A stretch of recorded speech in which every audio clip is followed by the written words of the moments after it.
Hi everyone, what is the tip today? Here you go.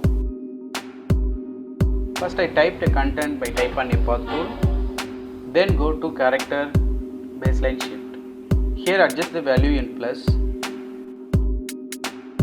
Then I go to edit, copy and hard paste in front. Then I want to move this duplicate towards right. So I increase the keyboard increment by 1 inch. Now you can move more space by single arrow tap.